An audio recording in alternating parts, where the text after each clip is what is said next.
Welcome to Telangana వెలుగు. నేను మీ రాజు. తెలంగాణ వెలుగు చెప్పినట్టు సర్వే అంటే ఈ గ్రాడ్యుయేట్ ఎమ్మెల్సీలు కావచ్చు, అలాగే టీచర్స్ ఎమ్మెల్సీ కావచ్చు, ఇటు నల్గొండ, వరంగల్, ఖమ్మంలో ఏదైతే అభ్యర్థిని చెప్పినామో దాదాపుగా విన్ కావడం అనేది జరిగింది. అలాగే ఇక టీచర్స్ ఎమ్మెల్సీకి సంబంధించి కూడా మల్క కొమరయ్యదే విజయం అని చెప్పినాం. సో మల్క కొమరయ్య మొదటి ప్రాధాన్యత ఓటుతోటే భారీగా గెలుపొందడం అనేది జరిగింది. అలాగే గ్రాడ్యుయేట్ ఎమ్మెల్సీ ఎన్నికలకు సంబంధించి కూడా కీలక అప్డేట్ చూసుకున్నట్టయితే ఇటు హరికృష్ణ, బీజేపీ అభ్యర్థి అంజిరెడ్డి, అలాగే నరేందర్ రెడ్డి పై ముగ్గురు మధ్యలో కూడా టఫ్ కాంపిటీషన్ అయితే నడుస్తుంది. హోరాహోరీగా ఇక్కడ హరికృష్ణది విజయం అని చెప్పేసి కొంతమంది చెప్తున్నారు.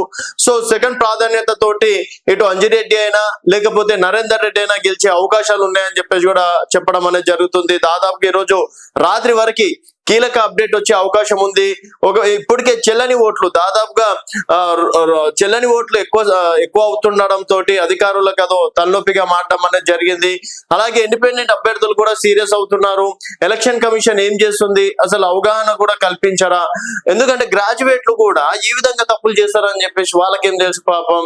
డిగ్రీ చదివి 3 సంవత్సరాలు అయిన వాళ్ళకి గ్రాడ్యుయేట్ ఎన్నికల్లో అవకాశం లభిస్తుంది.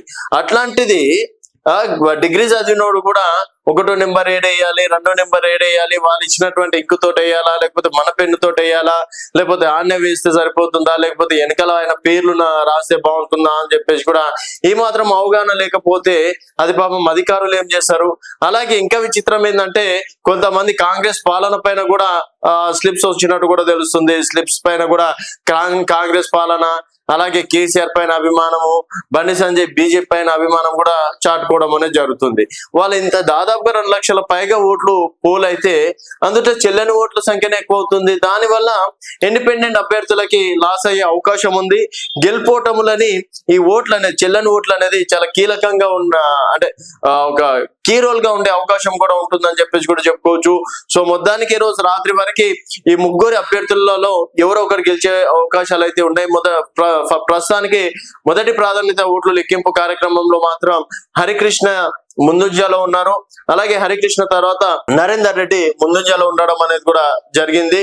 అలాగే మరి ఇప్పుడు భారతీయ జనతా పార్టీ అభ్యర్థికి సెకండ్ ప్రాధాన్యత ఓట్లు ఏమైనా వేశారేమో, లేకపోతే హరికృష్ణకి మొదటి ప్రాధాన్యత ఓటు ఇటు 2 జాతీయ పార్టీలకు వేసి తర్వాత హరికృష్ణకి వేశారేమో అని చెప్పేసి హోప్స్ అయితే ఉన్నాయి. సో ఈ ముగ్గురు మధ్యలో మాత్రం హోరాహోరీగా ప్రస్తుతం నడుస్తుంది. సో మనం తెలంగాణ వెలుగు నుంచి చేసినటువంటి సర్వేలో కావచ్చు, మల్క కొమరయ్యదే విజయం అన్నాం. టీచర్స్ ఎన్నికల్లో వారు గెలవడం అనేది కూడా జరిగింది. సో అక్కడ ఖమ్మం, నల్గొండ, వరంగల్లో కూడా టీచర్స్ అభ్యర్థిగా కూడా మనం చెప్పినటువంటి శ్రీపాల్ రెడ్డి గెలవడం అనేది కూడా జరిగింది. సో చూద్దాం మరి ఇంకా కీలక అప్డేట్స్ గురించి చూస్తూనే ఉండండి తెలంగాణ వెలుగు.